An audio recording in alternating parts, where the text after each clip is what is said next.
71 সালে আমার ডিফেন্ড করতে হবে। ভারতের দালাল, ভারতের দালাল। আমরা প্রশ্ন থেকে বাংলায় অনুরোধ করছি, খবরদার চুপ করে এটা কথা বলবেন না, আমি অনুরোধ করছি সবাই লাইভে দেখেন না। দুদু ভাইকে আমি অনেক উপরের দিকে এইভাবে তাকাই, মানে উনি একজন ছাত্র নেতা ছিলেন, তারপরে উনি বিএনপি ভাইস চেয়ারম্যান।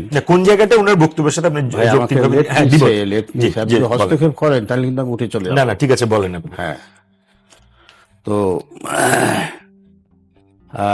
উনি হঠাৎ করে 71 এবং নারী নির্যাতনের কথা নিয়ে আসলেন।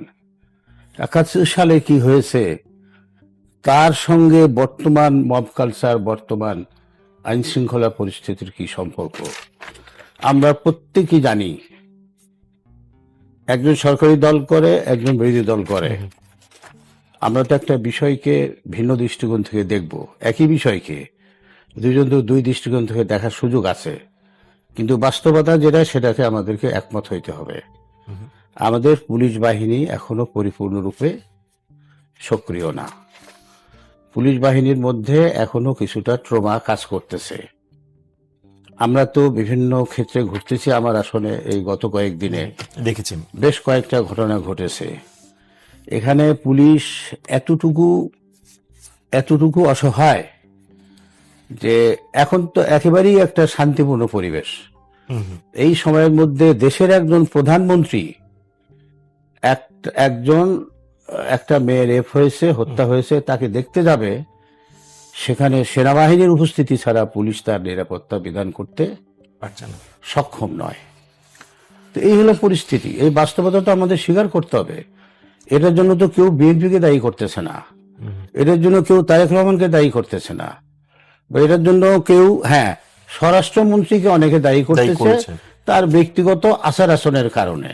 উনি স্বরাষ্ট্রমন্ত্রী না কোন মন্ত্রণালয়ের মন্ত্রী, আমরা সংসদে বসে যদি সাউন্ড না করতাম তাহলে ওনাকে থামানোই যেত না। স্পিকার ওনাকে থামাতে পারেন, স্পিকার চেষ্টা করছে ওনাকে থামানোর জন্য, বাট নির্লজ্জের মতো তারপর উনি ওখানে কথা বলেছেন। এই লোকটার লজ্জা শরম আছে কিনা সন্দেহ। উনি স্বরাষ্ট্র মন্ত্রণালয় বাদ দিয়ে উনি অন্য কাজে বেশি ব্যস্ত। এই লোকটা একটা প্রশ্নবিদ্ধ লোক। এই লোকটা ঐতিহাসিকভাবে একটা প্রশ্নবিদ্ধ লোক। উনি হঠাৎ করে কোত্থেকে আসলেন, কিভাবে গিয়েছিলেন? জুলাই বিপ্লবের যে কষ্ট, এটার যে রক্তক্ষরণ, এটা সম্পর্কে উনি কি জানে? উনি কিছু জানে? উনি তো জানেন না। কাজে জুলাই সনদ নিয়ে, জুলাইয়ের চেতনা নিয়ে প্রথম ব্যঙ্গ বিদ্রুপ উনি করা শুরু করেছেন। বিএনপি সংস্কার করবে, পরে করবে, কোনো সন্দেহ নাই বা কোনো সমস্যা নাই, কিন্তু তার জন্য তো জুলাইয়ের চেতনাকে ব্যঙ্গ করার দরকার পড়ে না।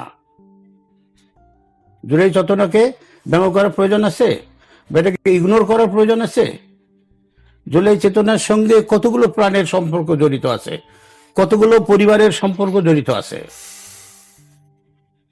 আপনারা আপনাদের পরিকল্পনা আছে, আপনাদের এজেন্ডা আছে, ম্যান্ডেট দিয়েছে জনগণ, আপনাদের মতো করবেন, এইটাই স্বাভাবিক। কিন্তু বিরোধী দল তো বিরোধী দলের মতো চাবে। বিরোধী দল তো জিহুজুর করার জন্য বিরোধী দল হয় না, অতীতের মতো বিরোধী দলের মতোই চাবে। আমরা মনে করি জাতির সঙ্গে প্রতারণা করা হয়েছে। জুলাই সনদকে এই ব্রুট মেজরিটির সুযোগ নিয়ে জুলাই সনদ প্রসঙ্গে জাতির সঙ্গে প্রতারণা করা হয়েছে। অক্ষরে অক্ষরে পালন করার কথা বলছে, তো সেটা করা যাইতো না? এই সময়ের মধ্যেও তো বিল উপস্থাপন করা যাইতো না? আমি তো জুলাই সনদের কথা বাদ দেন, আমি কিন্তু যখন কথা বলেছি আমি জুলাই সনদের রেফারেন্স দিয়ে বলি। আমি বলেছি 31 দফার প্রথম দফা আছে সংবিধান সংস্কার। সংবিধান সংস্কার না করে এই ফ্যাসিবাদী শাসনের হাত থেকে এই দেশকে মুক্ত করার কোনো সুযোগ আছে? পারিবারিক শাসন থেকে এই দেশকে মুক্ত করার কোনো সুযোগ আছে? এই 21শ শতাব্দীতে এসে পারিবারিক শাসনের কবলে এই দেশ আর কত বছর থাকবে? এই জন্য কি স্বাধীনতা যুদ্ধ হয়েছিল? এই জন্য কি জুলাই 24 হলো? এই জন্য জুলাই 24 হয় নাই। আমরা এখনো পিছনের ইতিহাস নিয়ে যাই। পিছনের ইতিহাসের সঙ্গে বর্তমান জেনারেশনের কি সম্পর্ক? যখন জামাতের সঙ্গে বিএনপি রাজনীতি করছে তখন জামাত ধর্ষণ করে নাই, এখন জামাত ধর্ষণ করে। টকশোতে আসলে এই ধর্ষণ ৭১ এগুলো আর শুনতে ভালো লাগে না। কতদিন এই দেশের মানুষ শুনবে এগুলো? দুদু ভাই একটু যদি বলেন। রাজনীতিতে যখন কোন এজেন্ডা থাকে না, তখন যে বলা থাকে না, ওই সময় ধর্ষণ নিয়ে আসে, ৭১ নিয়ে আসে। বিএনপিতে যে সব লোক এই ক্ষমতার অংশ পায় নাই, তারা এখন জামাতকে সমানে গালি দিচ্ছে। আমি একটু আপনাকে এই জায়গায় আপনার অনুমতি নিয়ে নিতে হবে দুদু ভাই, আপনার কাছ থেকে যে প্রশ্নটি করতে চাই। উনি ওনার প্রসঙ্গটি বলেছেন, আমার যেই জায়গাটিতে আপনার কাছে প্রশ্ন সেটি হচ্ছে জুলাই সনদের ব্যাপারে কোথাও কি মনে হয়েছে যে এই ব্রুট মেজরিটি পাওয়ার কারণে বিএনপি এটাতে একটু ডিলে করার সুযোগটা নিচ্ছে? চোরের মার বড় গলা, একটা কথা আছে না? এইসব কথা ফুজুল দিয়ে টকশো হয় না। না আমি ছোটবেলার বাইরে কথা আপনি কি বলতে চান? এই চুপ করেন, চুপ করেন। ৭১ কথা আনলেন কেন আপনি এখানে? আমি আমি আপনাকে ৭১ মিথ্যা না, কি শুনাই? এই ৭১ মিথ্যা না। তোর মিথ্যা না।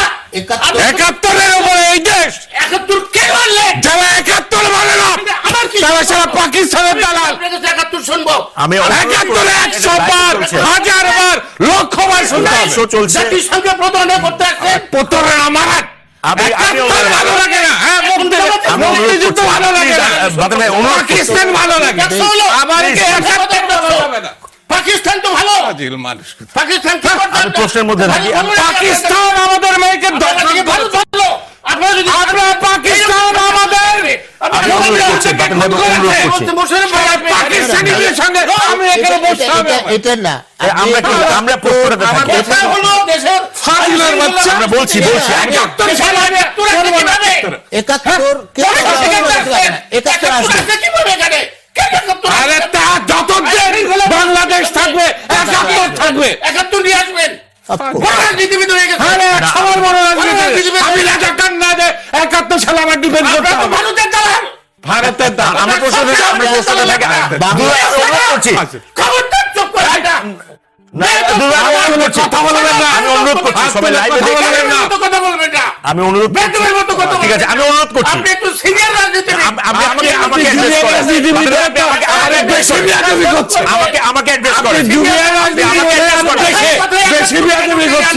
আমি অনুরোধ করছি, আপনি আমাকে address করেন। আবার কথায় কথায় কেন ৭১ টেনে আনবেন? ৭১-কে তো কেউ অস্বীকার করতে পারবে না ভাই। আমরা এই তো বাংলাদেশ- স্বীকার করি না। তাহলে ৭১ নিয়ে কথায় ক্ষিপ্ত হয়ে গেল কথায় কেন? বর্তমান না, না, আপনি আমি একটু আমি একটু মানুষের কথা বলতেছি ভাই। আমরা যুক্তি দিয়ে কথা বলবো। না, সঙ্গে ৭১ কি না, সম্পর্ক? এইটা না, আপনি আপনি সেইটাকে- সেটাকে কিন্তু আপনি আমি তো এমনিতে সেটাই উত্তেজিত বলছি। করছেন। আপনি উত্তেজিত হয়ে আমি চুপ সেটাই করে বলছি। তো লাভ নেই। যখন কথা বলছে আমি চুপ করে শুনি। আপনি ভাই, আপনি ৭১ আমাকে আমি address যখন করেন। আমি কথা অনুরোধ করছি, বলছি, আমাকে address এসব করেন। টকশো করবেন না। না, আমি আমার প্রশ্নের উত্তরটাতে আরে ভাই টকশো বন্ধ করেন। না না প্লিজ না, প্লিজ আমি অনুরোধ করছি, আপনি প্রশ্নের উত্তরটা দিতে হবে। আমরা একটা লাইভে আছি, আমাদেরকে দেশে- সবাই লাইফে থাকেন না কেন? না, আমি যে প্রশ্নটা সেই লোকটা কথা বলছে, একটা না, কথা না, বলি। আমি দুজনকে শান্ত হওয়ার জন্য অনুরোধ করছি। যখন ৭১ গায়ে মধ্যে কিরমির কিরমির করে, কিরমির আমি কিরমির দুজনকে করে। শান্ত হওয়ার আমি অনুরোধ করছি। সমালোচনা করছি। না না না না, আমি একটু শুনতে আপনি উত্তেজিত হওয়াটা ঠিক হবে না ভাই। এটা তো লাইভ, সম্মানিত এটা তো একটা live। সংসদ সদস্য। আপনি- আমরা সেটা যুক্তি নিয়ে শুনি। যারা করছে তাদেরকে বলুন যে- আপনার দেশের যারা টিভি টক শো দেখছেন তাদের দর্শক, মতামত আমাদের এই বলতে দেন। অনুষ্ঠানে নিচ্ছে একটা ছোট